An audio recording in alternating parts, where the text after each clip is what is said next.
Okay, I'm down. You got nervous, man.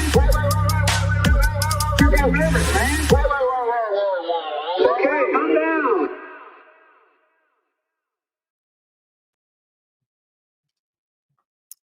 Hello and welcome to the Katie Halper Show. This is our first show of 2025, and we are so excited to be here with you. And we have a really exciting show for you today. We have two great guests because we want to make sure that we kick off the year right. And what better way to do that than with two excellent writers, journalists who are going to talk about two different but related things. And you'll, I think, see the connection shortly. But before we bring on our first guest, who is the legendary reporter, Bob Scheer, I just want to remind people to please give this stream a thumbs up. That's an easy way to support this show for free. Also, if you can, please become Patreon supporters at patreon.com/The Katie Halper Show. Again, that's patreon.com/The Katie Halper Show. And if you join at the $1 a month level, of course, we appreciate that. That helps the show happen. We literally couldn't do the show without that support. But if you want extra content, like extended interviews, like, for instance, we have a very long, I think, hour-long interview with Tony Greenstein that people have really been enjoying. And he, of course, is the author of this, Zionism During the Holocaust, the Weaponization of Memory in the Service of State and Nation. So we released a big chunk of that interview, but Patreons at the $5 level get that full interview, and that's at patreon.com/The Katie Halper Show. Again, that's patreon.com/The Katie Halper Show. Please subscribe. We're almost at, how many subscribers do we have? We're at 244,000. We got to get to 250,000. So if you haven't already subscribed, please hit subscribe and then the bell. I think that those are the only announcements that we want to make. And so during the second half of the show, we're going to be speaking to the extremely smart, interesting Moe Tkacik, who has written and done really good investigative reporting about healthcare. She's going to be talking to us about Luigi Mangione. But during the first half of the show, we are speaking to the inimitable Bob Scheer, Robert Scheer, who is the publisher of Scheer Post. He has written 8 books, including 2 this decade, Great American Stick Up, How Reagan Republicans and Clinton Democrats Enrich Wall Street While Mugging Main Street. His newest book is They Know Everything About You, How Data Collecting Corporations and Snooping Government Agencies Are Destroying Democracy. He is a clinical professor of communications at the Annenberg School for Communication and Journalism at the University of Southern California. He has interviewed Jimmy Carter, Richard Nixon, Ronald Reagan, Bill Clinton, and others. And between 1964 and 1969, he was Vietnam correspondent, managing editor, and editor-in-chief of Ramparts magazine. So welcome, Bob. How you doing? Good, you? All right. The world is not doing as well, but let's That talk is about true, it. right? That's something that has not changed since last year, sadly, since 2024. And we're actually going to get to that because we're going to be talking about foreign policy. But the reason I was really excited to have you on, and I kind of thought immediately, oh, I have to have Bob Scheer on, is because, of course, as people know, Jimmy Carter has died. And you did a legendary interview, iconic interview with Jimmy Carter in 1976. In fact, let's take a look at this, the cover. We have the cover of the magazine, and that magazine was Playboy. We can talk about why it was at Playboy in a second, but here's the Carter front page of that Playboy edition. We also have a photo of you with Carter. That's the photo of the actual article. You see, I guess he signed that one. And here's the photo of you with Carter. And then we have another photo of you with Carter where you're holding a microphone. So tell us about how this interview happened in the first place. Well, we have this idea that somehow media was great before the internet came along. And it was an irresponsible rat race, basically at the service of people running huge corporations, media corporations, Time Life, the LA Times that I ended up working for right after the Carter interview, the New York Times. And they all were scrambling against television that was on the rise for market, for readers, for eyeballs, and so forth. And, there's an old saying, never hustle a hustler. And a lot of what you did as journalism was to approach people. Time needs a scoop for this week. Newsweek needs one. You gave Time last week, or who's going to get the. In every area of journalism, I did stuff for. Of all kinds of magazines, Esquire, and others, and they. So this was in that atmosphere. I was doing a lot of writing then, and among other things, I was doing Playboy interviews, and Playboy had 20 million readers and or viewers, whatever they were looking at. But the Playboy interview was very famous. A lot of very respectable people did the Playboy interview, and whether it was cover for the sex or not, it had attained that level of seriousness. And I had done already Jerry Brown, who was running in that particular campaign. Did other people, and when I talked I started out just writing about Jimmy, but then I talked to him about doing the interview. We were still in the primary season, and it was not for sure that this Southern governor, Georgia governor, whose family actually had been associated with kind of racist South up to that point, but he'd gone off to Annapolis and became a more modern person. That this was going to be a good leader for the Democratic Party. It was a real issue, and he was also wearing religion on his sleeve. And this is when most of born-again Christians, being poorer in the South and everything, were still Democrats. After all, the South had been the center of segregation. Lyndon Johnson broke that pattern as president, but it was still there very deeply. Carter's family was the most prominent family in his home area. They had certainly supported segregation. Carter himself, as governor, had started out pretty conservative, and yet now was seen as a more modern, liberal person. And as I say, he'd gone off and studied physics in Annapolis and gone into the Navy and all that. But nonetheless, it was a very hot issue still in the South and in Plains where he was. And so the concern was, as I say, never hustle a hustler. They were using Playboy, the people around Carter, to show he's really not, an uptight Southern white Baptist. He can be very modern and so forth. And so we started these interviews, and they got really interesting.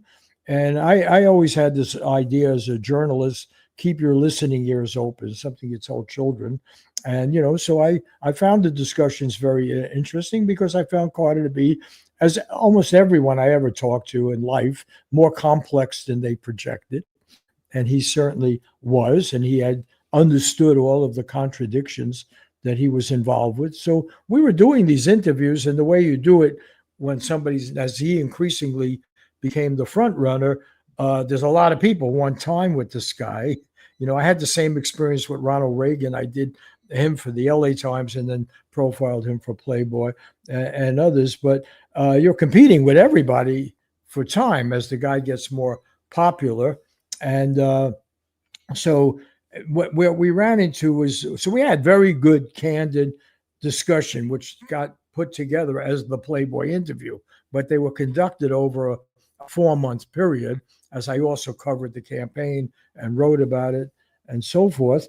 And what happened was he was successful. And the Playboy had a lead time of like 3 months or something.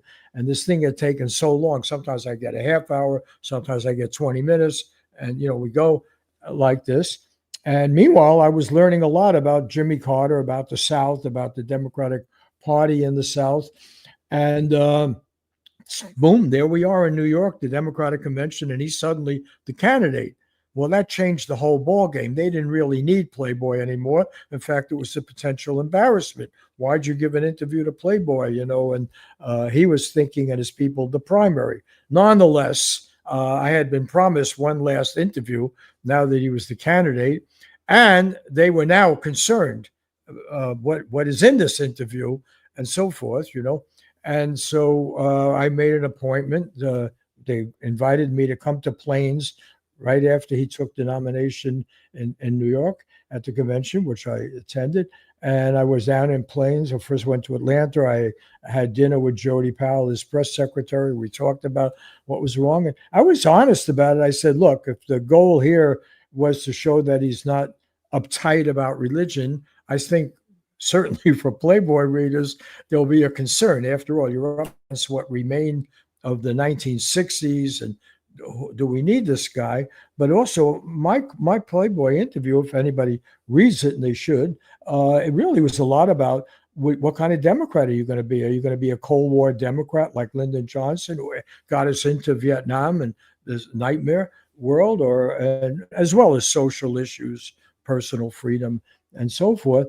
And so I told Jody that I think what was really missing is that, he didn't really answer some of these questions. So went down to Plains with my Playboy editor, Barry Golson, a great guy, and who was very helpful in all this. And we talked to him. And at the end of the interview, and if you see the pictures, I was always very insecure. Am I doing a good recording? Because a lot of it is done on airplanes. So you could see he had about 4 microphones on him, and I'm sitting there with him. So there's no question, but it was at the end, and this was the scene in his home in Plains, and at the very end, we were outside, and going out, leaving, and he said, "Well, is that it?" And he had in mind something from Jody, what he was supposed to say, and so he said what was really a very reasonable statement. He's explaining, he's a Sunday school teacher, and he was explaining, as he had been doing all along, that he's an ordinary person, that he has the same desires that other people have, and it's a struggle with the devil, right? That's what the religion is all about. You defeat the devil inside you and become pure, so that you can go to heaven and be rewarded. And what he gave was really a pretty standard Sunday school answer, a statement. Look, I'm not a freak here. I understand we're struggling with human desires, and yes, I've lusted in my heart, and the famous quote, it got okay.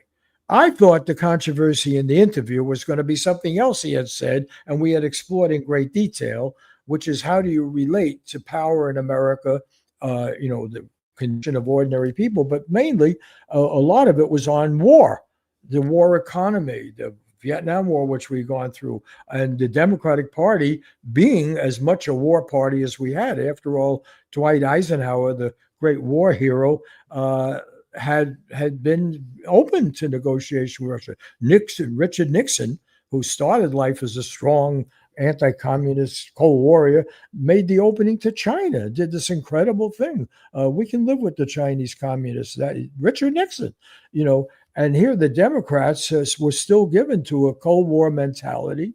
It was there they could defend their liberalism. They were liberal Cold Warriors, so you couldn't call them lefties, and they could appeal to jingoistic Americans, and they're going to certainly give you a big military budget, and they're more patriotic than anyone. That was a card the Democrats have continued to play. Look at Joe Biden. You have Donald Trump, who was supposed to be the worst monster we're all supposed to be afraid of, and yet Donald Trump actually didn't start any wars. I'm not going to defend Donald Trump here, but Joe Biden can't fund enough wars. So one of the big surprises that we're a situation politically right now that Jimmy Carter thought would never happen again. He thought we're going to learn the lessons of the Cold War. So when I asked him, what kind of Democrat are you? Because he was in the military, he was in the Navy, and he gave very thoughtful answers. And he said, I wouldn't do another Vietnam. And I said, well, why? The Democrats have always said, they're not going to be warmongers, but they are. And he said, because I would never lie to the American people the way Lyndon Johnson did. Now, that is an incredible statement for a candidate for president, and certainly one now who's just been had been nominated. But he said this before he got the actual nomination. It was in the interview. It was, we were all set to run this thing. I just was getting the last thing. I thought that was going to be the explosive thing. And in fact, when the interview came out, I was on Carter's plane, and there was a bigger press plane that also flew in. But we're coming back on one of our trips. This was after the planes thing, but before the interview came out. When the interview came out, I was on the plane. So, and there was a buzz among the press in the back of the plane. Carter was in the front of it. And there was a buzz. The Playboy, I knew it was coming out, but I didn't know it was coming out that hour. And the plane lands. Lady Bird Johnson, Lyndon Johnson's is waiting at the airport where we land in Texas, and she's supposed to campaign for him. And the interview comes out, and so I get off the plane. I got my bags and everything, and Sam Donaldson is there with his TV crew from ABC, I guess. And Bob, you got to come over here. I got to put you on the air now. So I said, well, wait a minute. Do I have a tie? What? Okay, yeah. So Sam Donaldson gets me in front of his set, and he said, Bob, this is the guy who did the Playboy interview, and so he doesn't ask me about Lust and Heart because they hadn't read down through it, and we didn't hype that as the big, despite being Playboy. And he said, and his first question was about Lynn calling LBJ a liar. LBJ was dead, So and here's the Democratic candidate, and he said, I would never lie to the American people the way LBJ did, and it was not a got you moment like he said it. When you're catching somebody on the run, this was a considered observation in an interview. And by the way, he never disclaimed it or anything. And the fact is, he lied a great deal about foreign policy as president, getting us all involved in Afghanistan. And then that's what it destroyed his administration. The whole problem with Iran and so forth, the hostage crisis and all that. He immersed us in this whole involvement with the Muslim world. Remember this, and it was interesting in the interview, on the article I wrote with it, Hamilton Jordan, who was his political operator, and he's a really good guy. I liked him. I liked them all, actually. I liked Jimmy too, by the way. I thought he was a great guy. But Hamilton Jordan, though, all the people around him, when I talked to him and I wrote my article, they said, no, we're not going to be like these Cold War Democrats. That was crazy. Vietnam was crazy. And Hamilton Jordan even made the flat out statement. He said, I said, but he's consulting with all these hawks, and he is kind of a hawk. And right. Hamilton Jordan said, it became a famous quote for a while. He said, look, if we get in power and you and Jimmy appoints, you see somebody like Zbigniew Brzezinski in the government, as Brzezinski was the big hawk as opposed to Cy Vance, who was more interested in negotiation. He said, I will oppose Carter. That's not going to happen, And sure enough, he gets in to be president, and the person who takes over is Zbigniew Brzezinski, who ironically is somebody I knew had a profile for the LA Times back in at that time, and so I knew him. But, well, Bob, let me just explain to people who don't know. So no, this is great. Yeah, well, the media reacted to the Lust thing. I overwhelmed everything. But, right. And I want to, for people who don't know, because not everyone was around for that article, here's what was said in the article. And again, for context, this is, Carter, he's trying to show he's a normal guy and not too uptight, right? And so he said,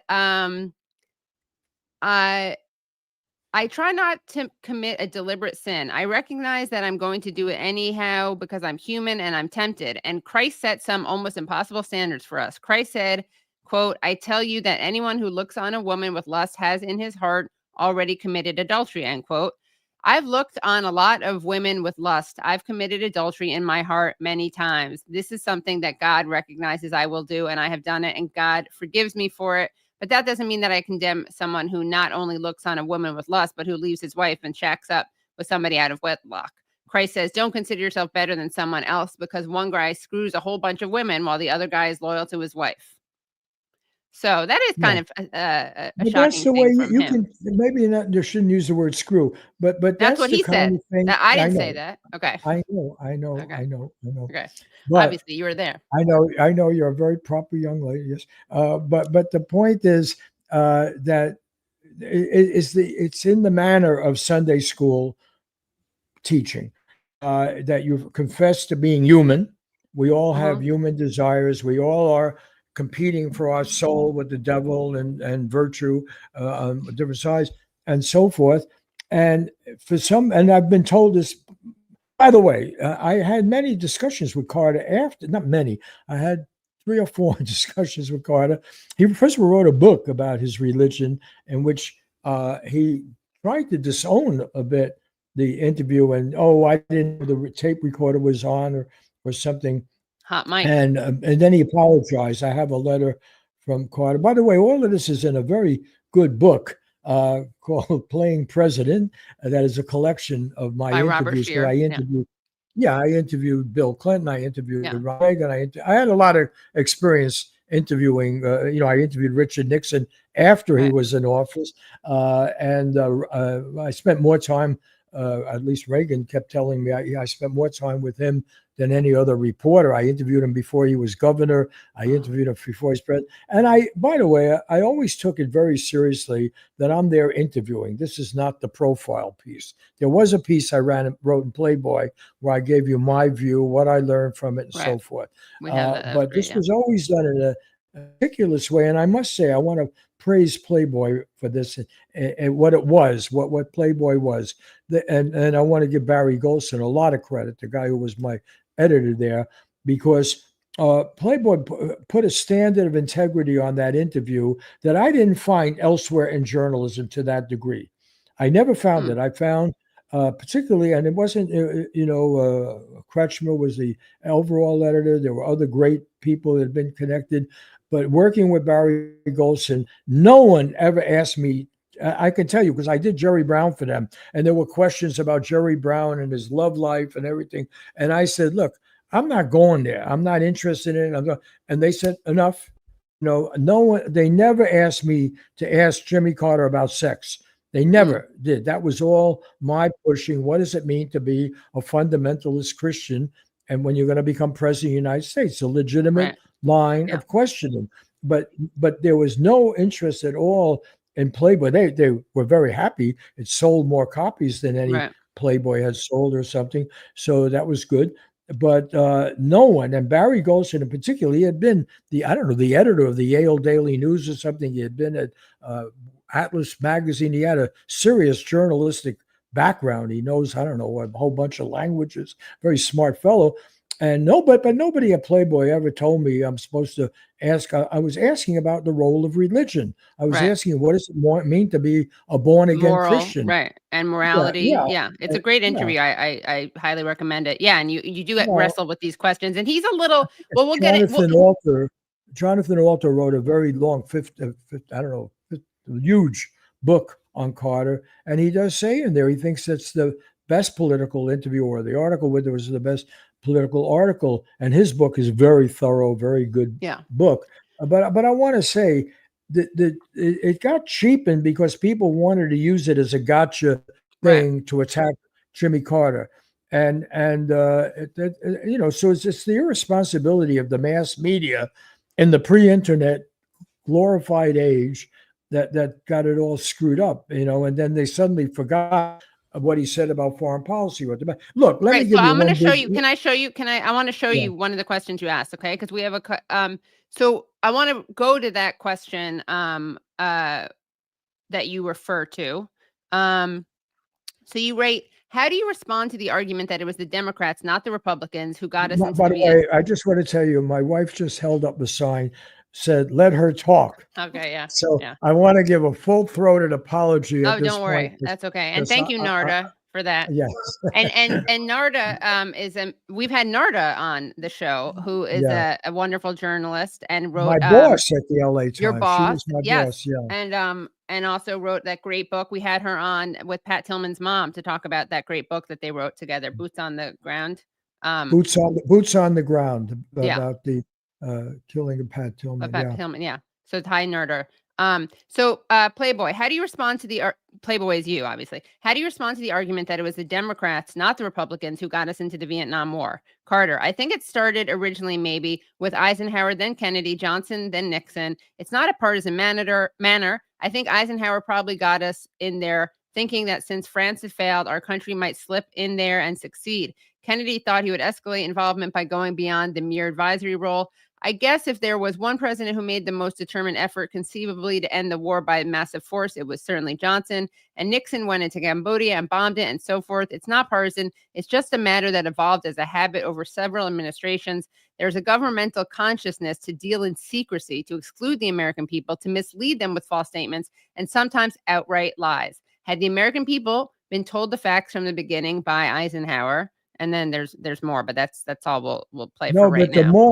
The more is we would have never gone in. And then I said, but isn't it in the logic of politics that you will? Because in fact, the real issue is this guy is the same issue with Trump, same issue with if Bernie Sanders or Biden.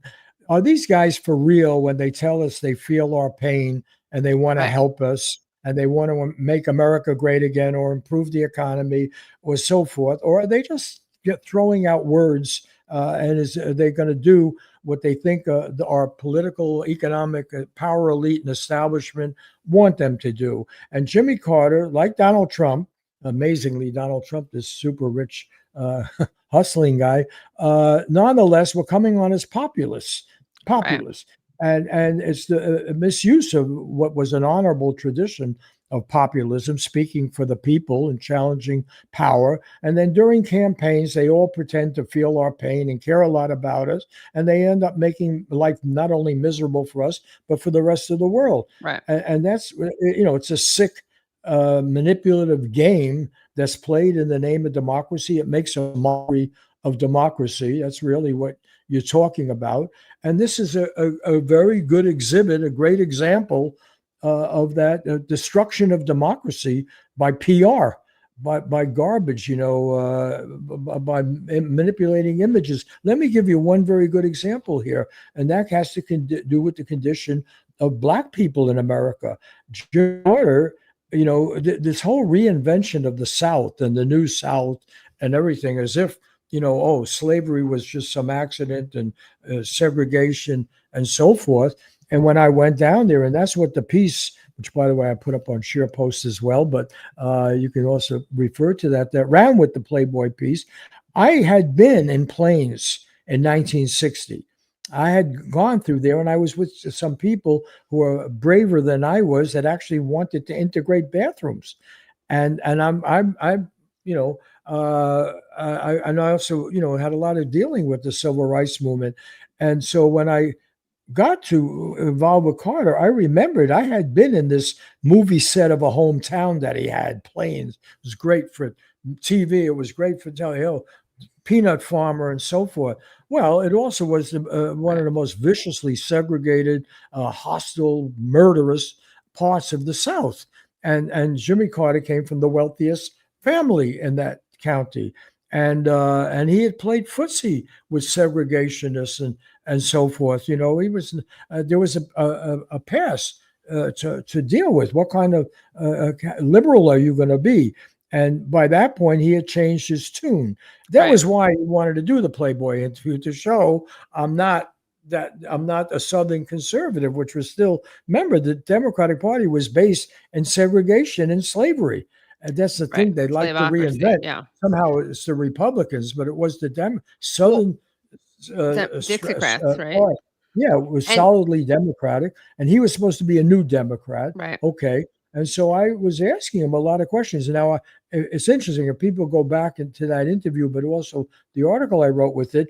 I had been there. There were brave people in the South, even before Martin Luther King, by the way, who served, it was jailed in Americus, the big town, really, the real town near Plains. But when I was there, I went to a place called Koinonia Farm, which was people, again, with Christianity.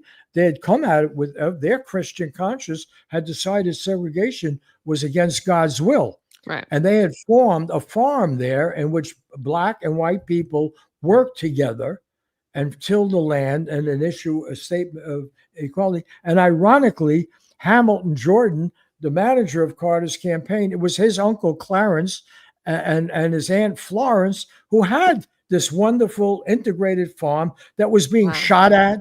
Occasionally, the people try to burn it down. So the racists in that area. And I knew about that farm because I had read about in the Nation magazine, the longest magazine. Let me pay tribute to the Nation. Great history, the longest continuously publishing political magazine in America. But I, as a kid going to school in the Bronx, I would read the Nation. I loved the Nation. And in there, they would have advertisements to help this place called Koinonia Farm buy their hams or their peanuts or whatever, send them money because they're being choked, smothered, and endangered and shot at by these racists up the road from Jimmy Carter, And so when I went to interview him, I said, geez, I know this place. I was here 16 years ago.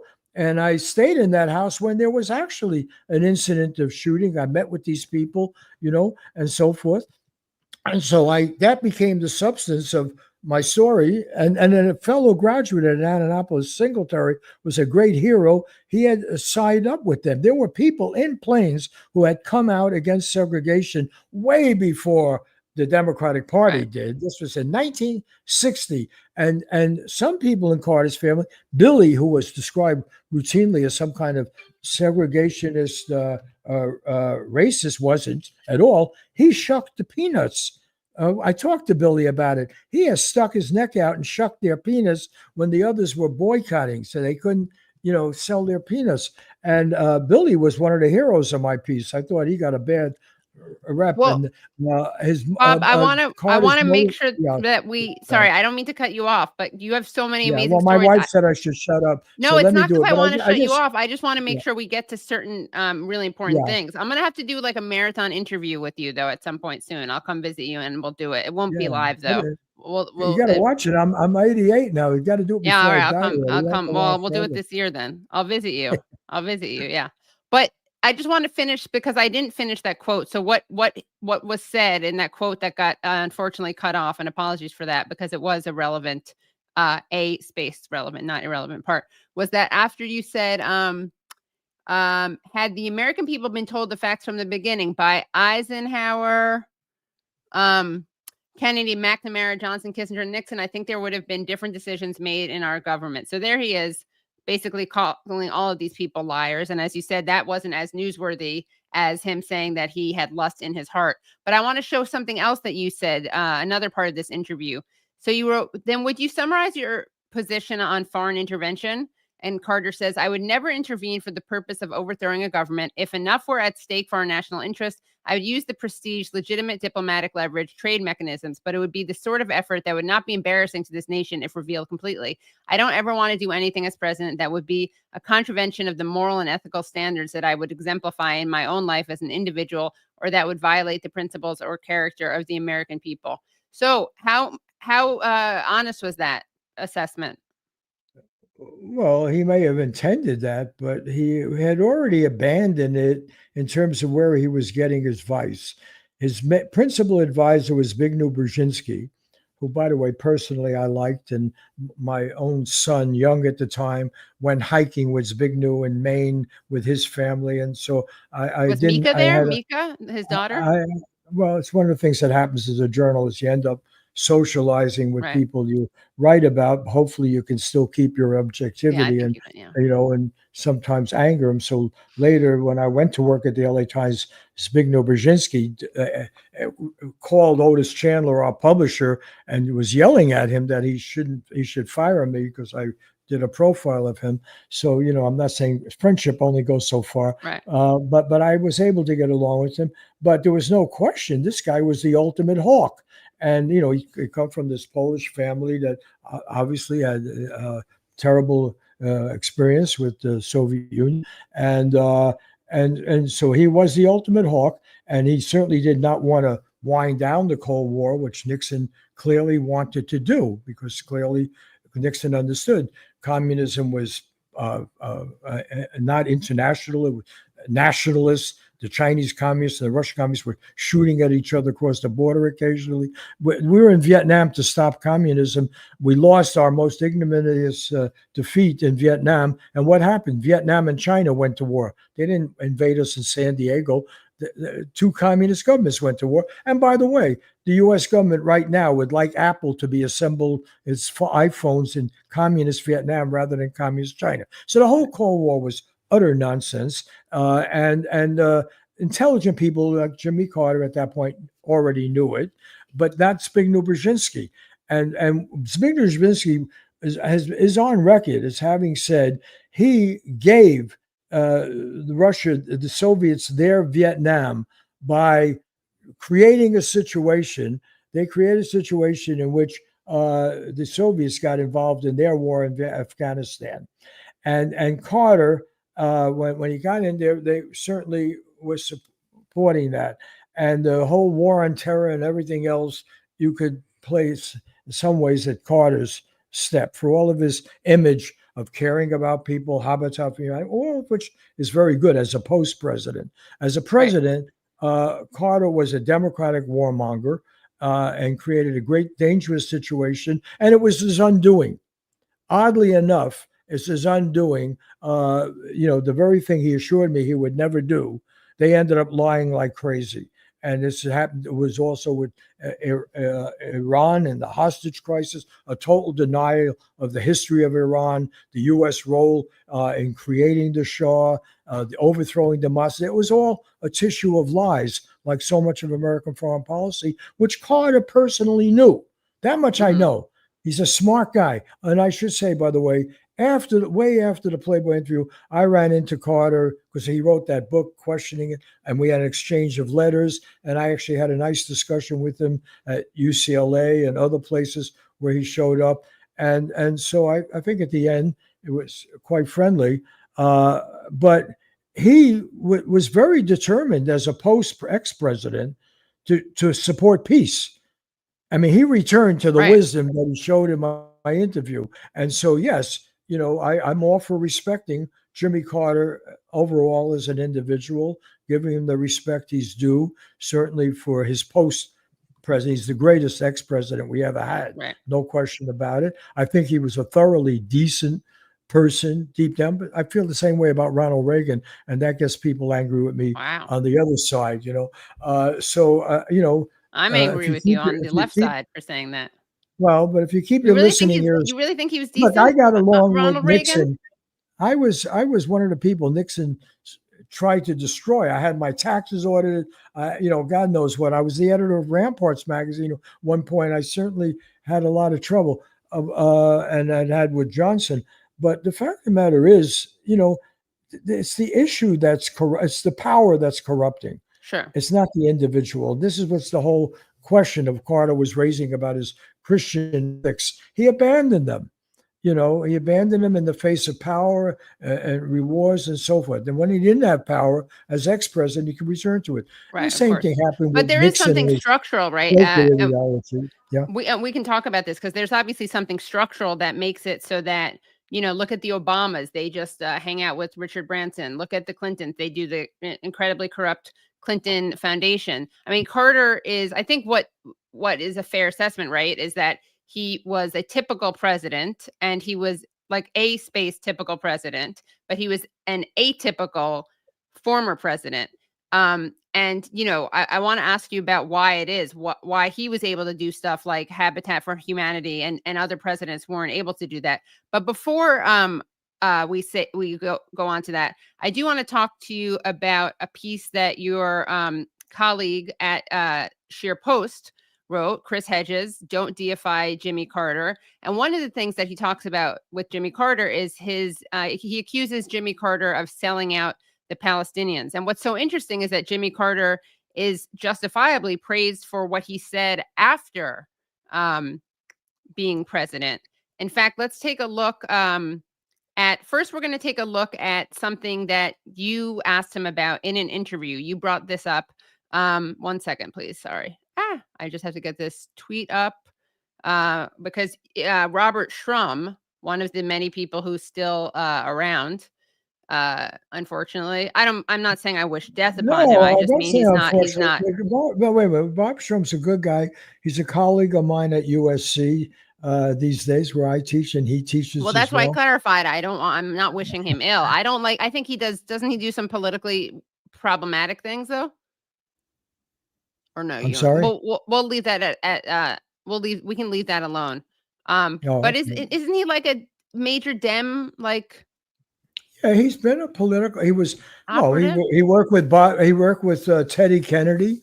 In Well, fact, that's good. He's good. Bob Shrum, I think, can be credited with writing one of the great speeches, or helping write one of the great speeches. I think he wrote it for Teddy Kennedy that he gave at the When he Democratic conceded Convention. to Yeah, Jimmy and Carter. it's Yeah. one of the best speeches certainly any Democratic politician ever made. And I had great respect for Teddy Kennedy. I thought he was the real deal.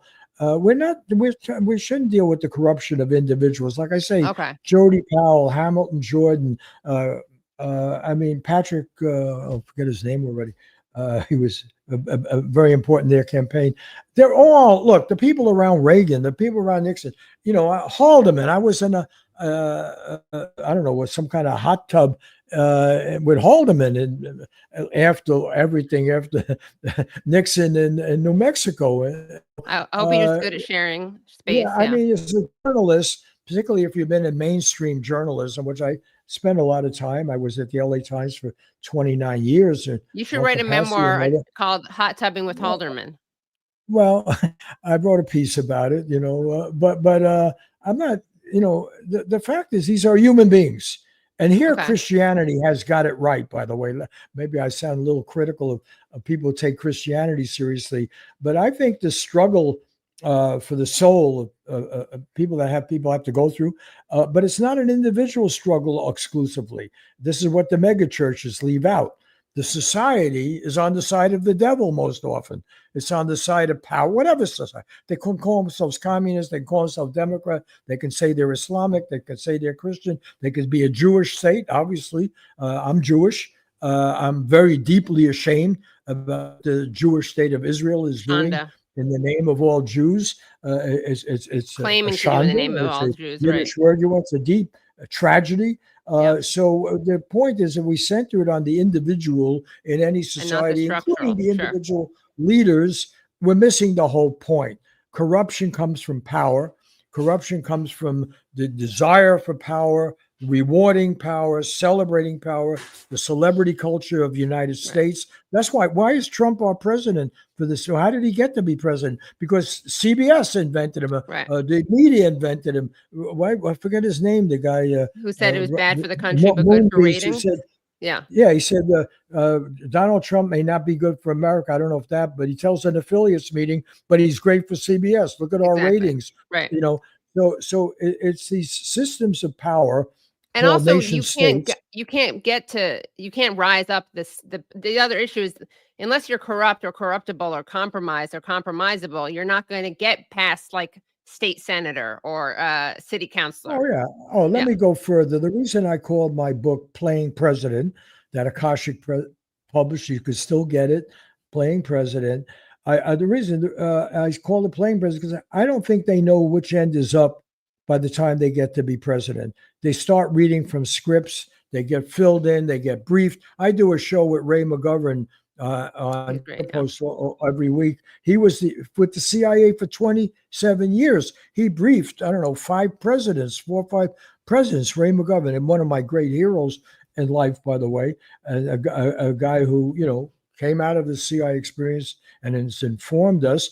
But the fact of the matter is, they get briefed and then they pick what they want. Yeah, that's true. But they got other advisors saying this is going to offend that group. And why was I talking to Carter? Because his sharp political advisors said, you got to reach the Playboy audience because otherwise you're not going to survive the Democratic primary. Not specifically that audience, but left liberal people who were influenced by the 60s. Yeah. So that's why I started with never hustle a hustler. They are get where they're going because they're hustlers, and they can tell you anything. They can tell you they're going to make America great again. They can tell you, I feel your pain. Look at Hillary Clinton, for guys. Look. Oh, yeah.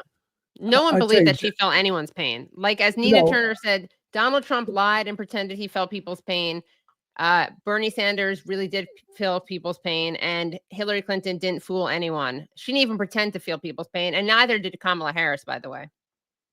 Yeah, but the point is, these individuals only get to that stage of life in a mass media society where money talks. Come on, let's this idea of democracy Right. becomes absurd when you consider, I'm not going to sing out Elon Musk, but now there's no shame from taking $250 million from somebody. I forget how much the widow of Sheldon Adelson put into Miriam. the campaign. Yeah. Yeah, people put in these huge amounts of money, and they know you're not going to get to be president now. Bernie Sanders tried to do it without selling out. If Bernie Sanders had been willing to sell out, he seems to be constitutionally incapable of it. So I guess he's a lousy politician to represent anyone but Vermont. Maybe they got A lot of people independent. would say he sold out by endorsing Biden, though. What? Oh, he sold out. Well, yeah. Say, yeah. Okay. But yeah, right, sure, on certain issues. Yeah, I'm just saying. But Bob, I want to make sure that we get to. I have to interrupt a little bit just because. So I'm not even going to read the Shram because we don't have enough time to get to it. But I do want to bring up the Israel question because let's take a look at what Jimmy Carter said as a post-president about Israel, which is, I think we can agree, impressive. And then I want you to contrast that with how he ruled as president when it comes to the Middle East. So let's take a look at this clip of Jimmy Carter. First, he's speaking on Piers Morgan, and then he's speaking on Democracy Now! I think more than any other episode or incident or situation on earth, this is the most directly affecting adversely America in not bringing peace to Israel and justice and peace to the Palestinians. Yes. You obviously were very successful in bringing peace with Israel and Egypt. Can any deal be done that doesn't involve sitting across a table with Hamas? I've met several times with Hamas leadership, and I think they are willing to accept Israel to exist peacefully within the 67 borders or some modification of those borders. But the first step has to be to bring Hamas and Fatah together so they can have another honest election. That is a major premise, and I think the 67 borders between the two with some modifications will lead to a two-state solution. Netanyahu now, I believe, has decided unequivocally to move to a one-state solution, which every one of his predecessors in the prime ministership have condemned as a disaster for Israel. And I think Israel is now moving toward a disaster for itself, and insisting that all the way from the Jordan River to the Mediterranean Sea has to be Israeli controlled. That is a mistake. The word apartheid is. And just to clarify, that was from 2012. That's not from right now, obviously. Okay, now let's hear what he has to say on Democracy Now! Mistake. The word apartheid is exactly accurate. This is an area that's occupied by two powers. They're now completely separated. The Palestinians can't even ride on the same roads that the Israelis have created or built in Palestinian territory. The Israelis never see a Palestinian except their Israeli soldiers. The Palestinians never see an Israeli except at a distance, except the Israeli soldiers. So within Palestinian territory, they're absolutely and totally separated, much worse than they were in South Africa, by the way. And the other thing is, the other definition of apartheid is one side dominates the other, and the Israelis completely dominate the life of the Palestinian people. So why don't Americans know what you have seen? Americans don't want to know, and many Israelis don't want to know what is going on inside Palestine. It's a terrible human rights persecution that far transcends what any outsider would imagine. And there are powerful political forces in America that prevents any objective analysis of the problem in the Holy Land. I think it's accurate to say that not a single member of Congress with whom I'm familiar would possibly speak out and call for Israel to withdraw to their legal boundaries or to publicize the plight of the Palestinians, or even to call publicly and repeatedly for good faith peace talks. There hadn't been a day of peace talks now in more than 7 years. So this is a taboo subject, and I would say that if any member of Congress did speak out, as I've just described, they would probably not be back into Congress the next term. So now I'm going to ask you to comment on that, how it compares to his presidency. But I want to say one other thing, which is that at the very beginning, early on in his presidency, he stunned the lobby that he calls out there by saying at a town hall in Clinton, Massachusetts in 1977, he said, there has to be a homeland provided for the Palestinian refugees, which was kind of shocking to say. It shouldn't be, but it was. So what happened between that and the truth-telling he did as post-president and his actual presidency? That was really wonderful. And that was such a great interview. We may have some of that on Patreon only part of that. That's at patreon.com/The Katie Halper Show. Again, that's patreon.com/The Katie Halper Show. And I always love speaking to Bob Scheer. He is such a fascinating person to talk to. So much insight, so much knowledge, so much experience. So we will have him back on shortly for sure. We're going to bring on our next guest, who I'm extremely excited to speak to as well. Moe Tkacik is the investigations editor of the American Prospect. Earlier in her career, she worked for the Wall Street Journal, co-founded the feminist site Jezebel, and waited on Steve Miller and Steve Mnuchin's wife at various fine dining establishments. She lives in D.C. with her husband and 2 sons. So welcome, Moe. Hello. Hi, thanks for having me on. Of course. Thanks for joining. Sorry if the connection is slow. I have a shitty computer and it's working its hardest. Okay, great. Great, yeah.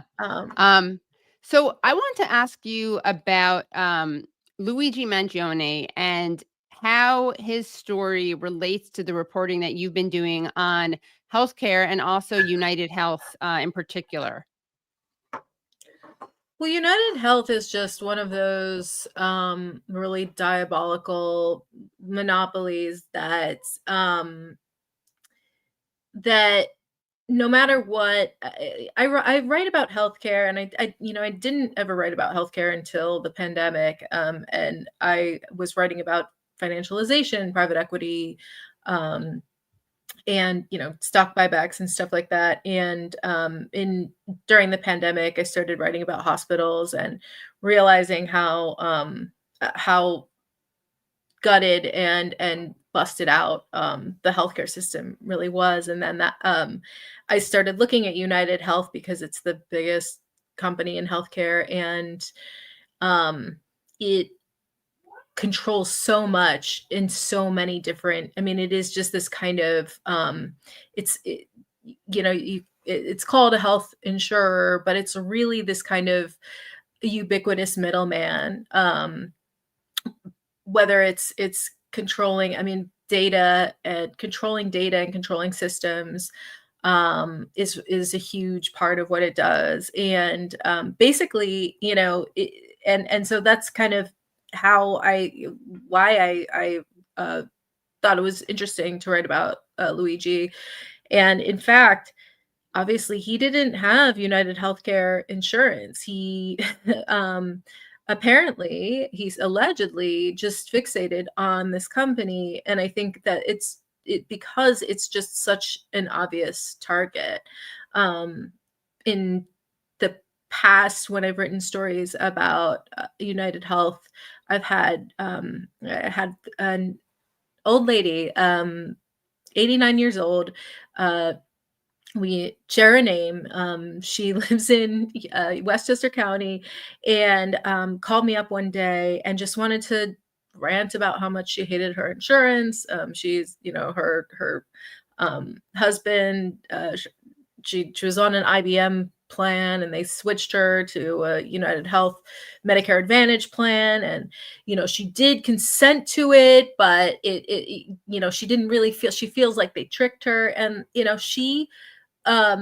this woman hated her insurance so much, and nothing, it hadn't really caused her any injury or, death yet. And she's, 89, but she's a healthy 89-year-old woman, and she basically doesn't count on them for anything. She basically pays for everything out of pocket because she can't handle, all of the waiting on hold that she has to do. And that's just basically how everybody who has that insurance, everybody who deals with United Healthcare, every physician who's involved at all in the reimbursement aspect of the process. So anyone who's like, it's just a widely reviled company, and that's because it's so powerful. And you did a story about a whistleblower who revealed some very disturbing things that happened, basically with surgeons forcing unnecessary procedures on people. And as you note, even admitting to intentionally botching the disectomy, ultimately causing the patient to require spinal fusion anyways. That was something that he threatened to do.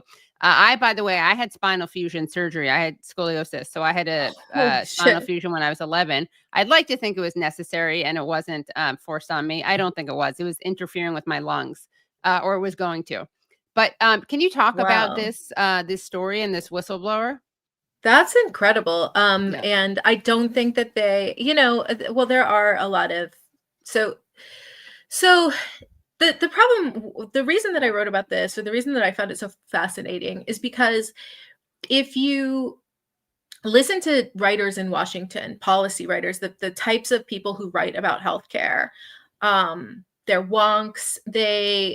They're kind of like sort of culturally neolib, and they see these sort of problem. They see all of these issues, and the cost of American healthcare is sort of this like a massive like technocratic problem that can be adjusted if you just sort of adjust the incentives. And what they don't recognize, and what I really I didn't fully recognize until I read this book from 1967 called The Plot Against the Patient. And it was written by one of these a crime writer, a guy who wrote about the mafia, but he also wrote a lot about the organized right.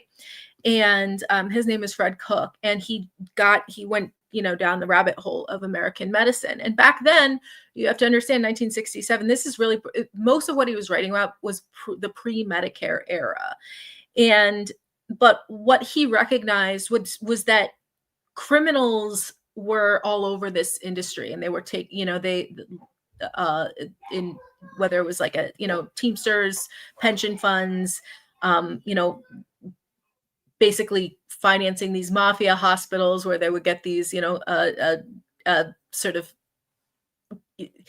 crooked surgeons to run up the tab. They saw these Blue Cross Blue Shield plans that were increasingly being adopted, and they saw them as the kind of gravy trains that they were. And there's just criminals have been attracted to our healthcare system from sort of the beginning, and they have been very and probably this goes back to, especially during Prohibition, physicians were were bartenders, like in a lot of ways, or they were that was how they were your access to alcohol.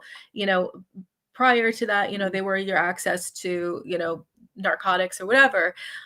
So there has always been this kind of like, and there's never been comprehensive or coherent federal regulation of hospitals or healthcare in any way. There's been federal payment structures, but there was never like, even our hospitals are not actually regulated by any federal entity. They're regulated by this sort of private public partnership called the Joint Commission. But anyway, the point is that until you realize how many grifters and hucksters and just all out, really evil guys are really have really cornered this sector, you're going to kind of, sort of think that this is like a mathematical issue, or that these are like, again, that these issues can be solved with policy, when they really need to be solved with but they really need to be solved by throwing a lot of guys in prison, and they really need, like, there's consequence that we really need to kind of create consequences for killing patients. And right now, those consequences, after 25 years of tort reform, it's never been more consequence free to just kill a bunch of patients, and it's very profitable. It's a lot more profitable to neglect the fuck out of them than to actually treat anyone. So anyway, that having been said, after Luigi Mangione did what he allegedly did, the actually crowd, was very quick to step in and be like, we need United Health, we need these health insurers, because otherwise, because doctors make too much money and they're always trying to do unnecessary, the incentives are misaligned, and they're always trying to, run up the tab, and we actually need United Health to be a hedge against that. And that's not necessarily like untrue, but what is true is but what's much more accurate to say is that like maybe 5%, maybe 2 to 5% of physicians are real scumbags, are real, are gonna run up the tab. No, and there's and most physicians would never even think to do anything, to do harm. But those are, and those are the heavy hitters. Those are the guys who, and what Medicare did, and then the adoption of, like various healthcare policies like the HMO Act, was really codify and institutionalize the worst practices in healthcare. So basically, you have all these, all these doctors who are either employed by, United Healthcare itself employs 10% of doctors right now in this country. For private equity roll-ups employ another, God knows how, what percentage. In emergency medicine, it might be, 25, 30%. But it's a growing contingent. And most doctors are employed by somebody. Maybe it's a large, monopoly type health system. But physicians these days are sort of like, increasingly disempowered. And so there's a lot of pressure on them to, cut corners, see, 50 patients when, they should really just be seeing 15, call up tests and order tests and MRIs that are unnecessary, that kind of thing. But usually they don't do that. And the 5% of physicians who do are the ones who kind of make all the money and get all the glory, and and are sort of untouchable. So what I found was this physician who'd gone to work for United Healthcare, thinking, like a lot of sincere, like I think Ezra Klein and Matt Iglesias might think, that they were going to fight the good fight, that he was going to fight the good fight, and he had seen a lot of that he was an orthopedic surgeon, and he'd seen the damage that bad surgeons can do. And there was this one particular physician, this one particular neurosurgeon in Cincinnati, where he was based, called Tarani. I think they called his he was known as the Butcher of Pakistan, because he was Pakistani, and then he ended up moving back to Lahore. And he had done 600, at least 600 unnecessary back surgeries. And he had told, he had preyed on a lot of Medicaid patients. He'd done, he'd worked at a children's hospital, so done a lot of child back surgeries. And he told them things like, you're going to be paralyzed within a month if I don't do the surgery, or your head is going to fall off. Like, he literally told that to patients, and ended up botching, like the vast majority of these surgeries on purpose so that he could do more surgeries. And this wasn't the first case like this I'd heard. I mean, I've done a lot of, I've been working on a story involving a hospital that's hiring a lot of these surgeons who just sort of try to run up the tab this way. And it's really incredible. But this guy, it was the big secret. Their hospital had threatened to sue for defamation, to kind of sue the living daylights out of 4 doctors who tried to blow the whistle on this guy. Nobody, said anything until this one kind of whack job. And this is complicated by the fact that because of tort reform, the non-economic damages in a medical malpractice case are capped in Ohio at $250,000, I believe. And so when you fuck up a kid, you can't say that who's not earning any money. You don't get, you can't make a lot of money off that. So there are no, you can't really make any money off med mal cases. They're hard to win. And because you can't make any money off them, there's no one really doing med mal anymore. And this is a problem in Texas. Medical it's a problem malpractice.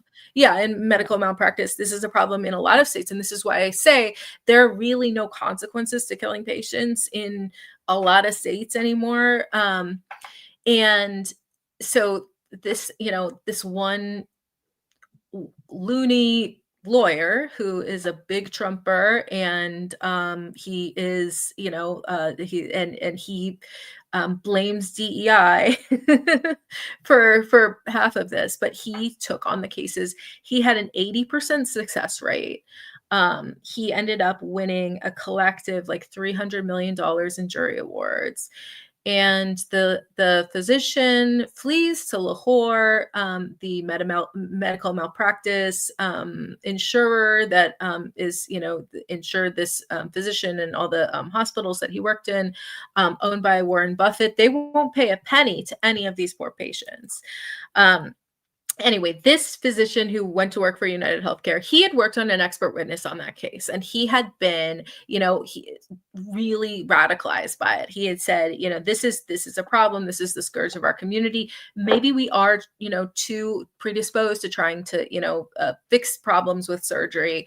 Go straight to spinal fusion surgery when something less invasive would work. So he lands on this doctor, and he thinks he's seeing another Turanian, another butcher of Pakistan, and he sees that he looks through this physician's files, sees that the MRIs, he's misinterpreting MRIs to basically to suggest that patients who have kind of more routine back problems, herniated discs and the like, have what is what Luigi had, which is I'm blanking on what his affliction was, but it's spony something.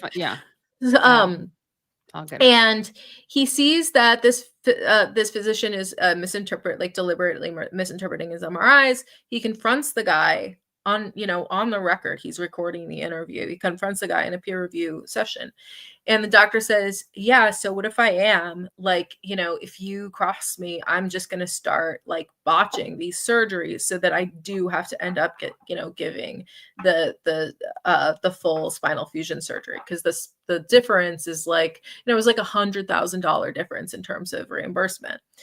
So this doctor is totally floored, and he brings this to the ethics panel at United Healthcare, and they're like, yeah, I don't know, maybe you need de-escalation training, and essentially, and he never figures out why, and this is never this lawsuit was not pursued. No, the Justice Department it's a whistleblower lawsuit, and if the Justice Department intervenes in a whistleblower lawsuit, then you can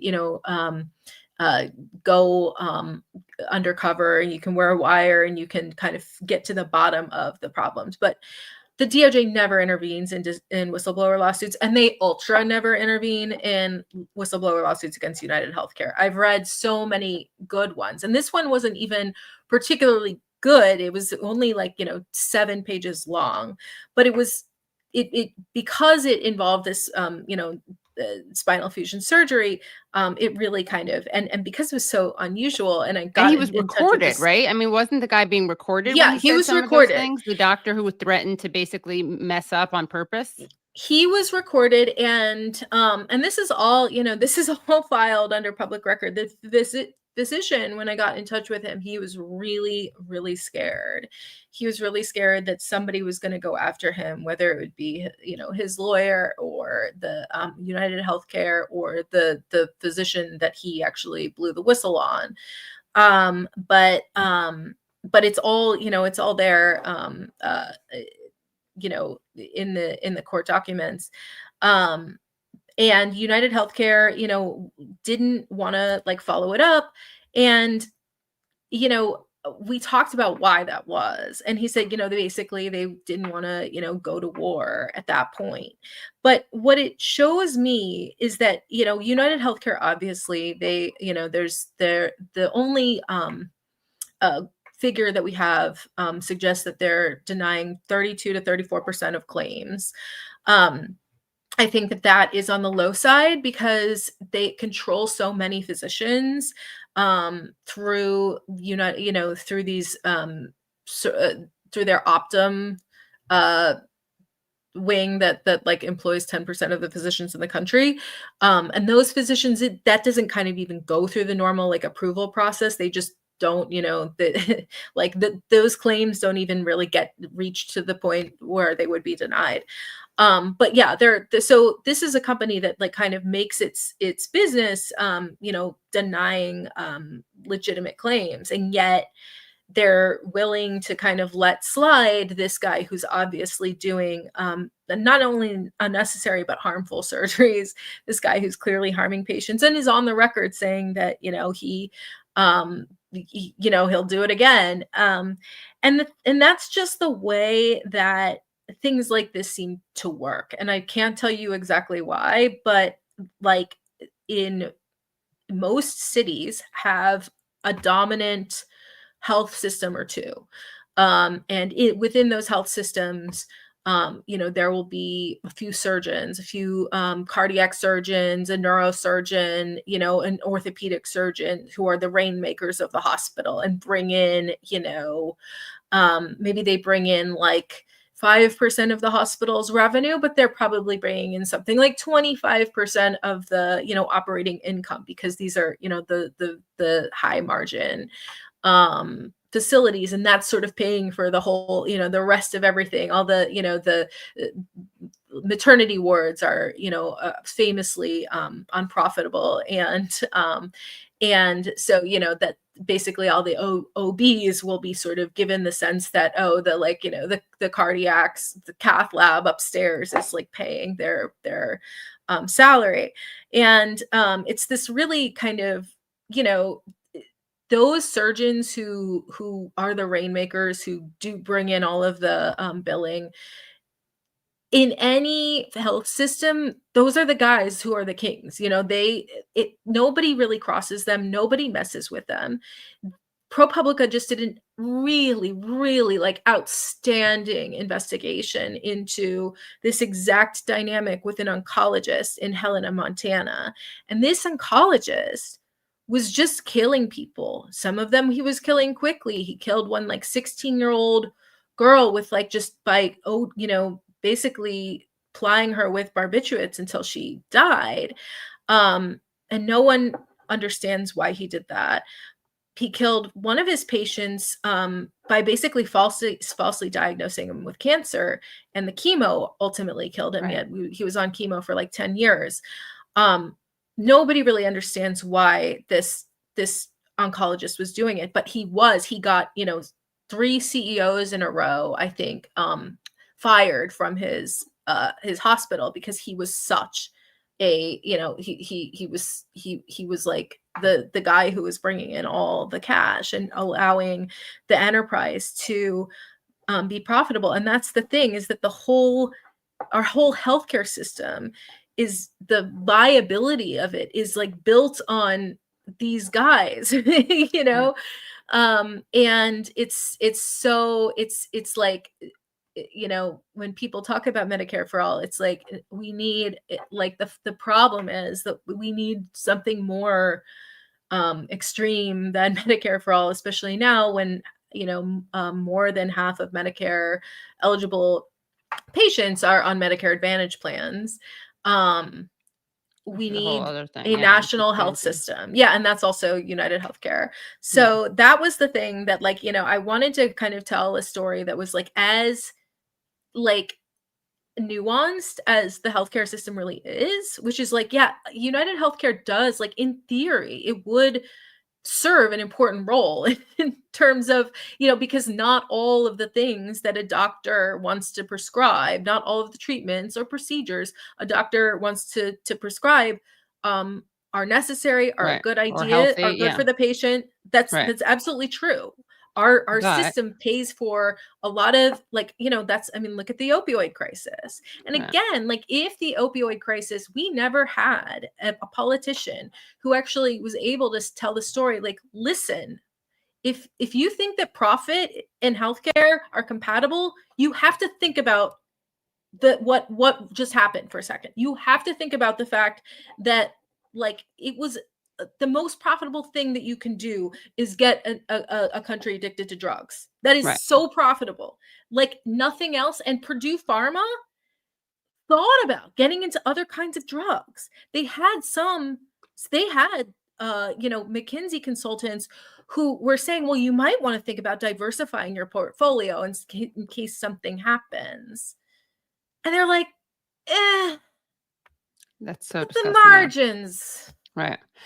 Like, I mean, do we really want to, like, we're gonna have to invest $10 billion and,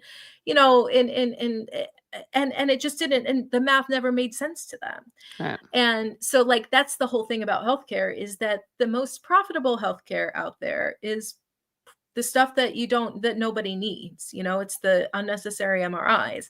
Yeah. And our whole system is built on that. But then at the same time, you do have people being denied. Like, there will be the time where someone needs an MRI, and for another reason, they won't be given it.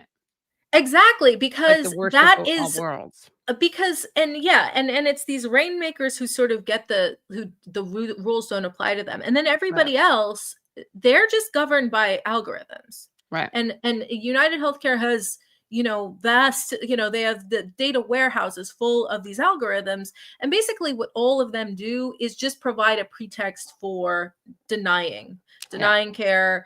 It's so simple. And United Healthcare has gotten in trouble with a lot of algorithms, but basically every single time, it's not actually an algorithm. It's just like it's a pretend algorithm. They maybe there was an algorithm when they acquired it, and then they changed it so that, like, basically it's impossible to the house always wins, right? Like, it's kind of just one of those things. So, like, and anything that you actually need is, and I don't know, again, like, the actual machinations of how this work.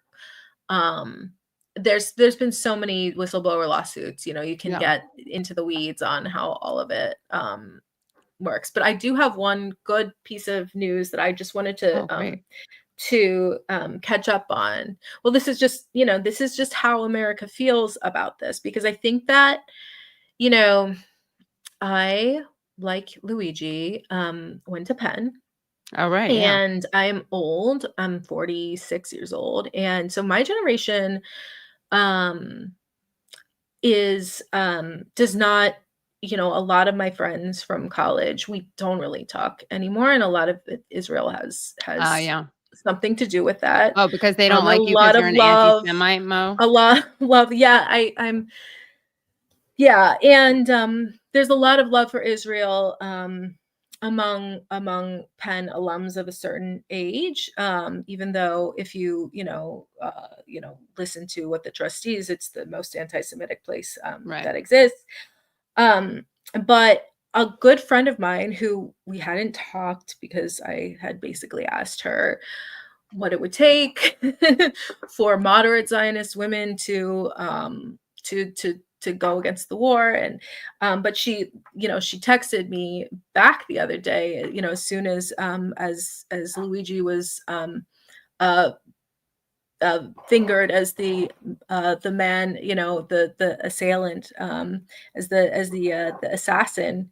And she was just like, man, like he's, I'd do him. And, it was like one of those things where, if this is a person who, is not, or I don't know, a very moderate Zionist, but her husband's a doctor. He So actually you haven't changed your mind on Israel, and but I haven't been able to, no. And but on but on healthcare, like this, she yeah, gets it. right. And I think that's just kind of like what people who haven't had interactions with United Healthcare don't, or the mainstream media, like a lot of people don't understand it, but a lot of people do. And so obviously everyone knows that Luigi has raised a lot of money for his defense fund, but Brianna Boston, the poor mom of 3, she has raised And just for people who don't $92,000. know, can you just explain what she did? Sure. This poor woman was on the phone with Blue Cross Blue Shield, which used to be, that used to be a nonprofit, but is now for profit and especially evil. She lives in Florida, where healthcare is just like, 85% more evil. Thanks, Rick Scott. And she was on the phone getting, coverage for probably one of her 3 kids, denied. And she said, deny, depose, defend, deny, depose, or something like Right, that. which She was on just, the and bullets, the she casings, said, right? That Luigi, yes, what yeah, Luigi's little, message. And she said, you guys are going to be next. Like, this is karma. It's going to come for you. Really big threats, the yeah, type of stuff that anybody says. And I've been in this position where I'm on the phone with a customer service representative and I'm like, listen, I know that this isn't your fault, but your company's really evil. right. And like, that's the way that she was talking. She never said anything directly threatening to the customer service representative. I think that she understood. But anyway, she gets turned in for terroristic threats and charged with a felony, and she could be facing 20 years in prison. Her bond was set at $100,000. And her husband, a woman named Miss Lebedyeva, I don't know who she was, but a kind stranger, set up a legal defense fund for her on GoFundMe. And her husband, after it started, she started raising money. She handed it over to her husband, and her husband has this nice thank you letter to all her supporters. 2,400 people have donated to poor Brianna Boston's legal defense fund. And I think that, again, this is just some random woman who definitely didn't want to be Googled for this fact. But the fact is that everybody has been there. Everybody has been there. We're there if you ever have stood in line, it's CVS behind 5 people who are whose insurance companies are all, denying whatever it is they get, every month. It's this is the, one of the most gruesomely unpopular things. And invariably, every time this topic comes up, we are told that, 60% of Americans are really happy with their health insurance. But it's just they're happy that they feel grateful that they have it to begin with and that they haven't had to use it. That's my theory. Right. Yeah. And plus, I'm very curious about how they're asked that question, because as people know, polling and data, it's presented as if these are totally quantifiable things, but the results are very different depending on how you're asked a question. Right. Yeah. I just think it's just, this country healthcare is so full of crooks. And yet, and at this point, the doctors have been United Healthcare is one of those companies that's really radicalized a lot of the doctors. And they're ready. A lot of them are unionizing. Yeah. They never thought they'd be union. Well, Mo, not everyone agrees with you. I wanted to give you the chance to, you actually tweeted this out, or you responded to this tweet. I want people to listen to, you know, we have to be fair and balanced. So let's listen to what Michael Smerconish had to say of CNN, because he has some feelings about Luigi Mangione and this issue. Okay, thank you so much, Mo. That was great. Both of those guests are people I definitely want to have back on. And I feel like I learned a lot from both of them. Thank you so much. If you have been watching live, you get to see this whole thing. If you're watching later and you want to see the whole thing, please do go to patreon.com/The Katie Halper Show. Again, that's patreon.com/The Katie Halper Show. DB Luz Guy says, great live chat. Remind me of the old late night COVID streams. Oh, thank you. Josh George became a member. And Jessica Mai says, Bob is the best. Thank you for all your work, Bob. Thank you for having him on. Happy New Year. Well, thank you to all of you. I really am so excited to be here with you guys again. We're going to obviously return to Palestine. We touched on it a little bit tonight, but that's something that is not going to go away in 2025, obviously. So we're going to be bringing you a lot more shows on that. Do check out this week's Useful Idiots. We interviewed the very fearless Tanya Haj Hassan, who is a pediatric doctor. She works with Doctors Without Borders, and she's been in Gaza, and she just told us absolutely, painful, devastating stories. And as people probably know, Israel has kidnapped and yet another doctor. So we're going to keep focusing on those stories. Thank you, Brad. Thank you, Phantomus Fanta. Thank you, Nate. For the research, and we will see you next week. We're going to be back on Tuesdays. These Thursday night things were because Christmas Eve and New Year's Eve fell on Tuesday nights. Okay, thank you guys so much, and we'll see you next week. Bye, everyone. Patreon.com/The Katie Halper Show. Full show. Patreon.com/The Katie Halper Show. Bye, everyone. Okay, calm down. You got limits, man. You got limits, man.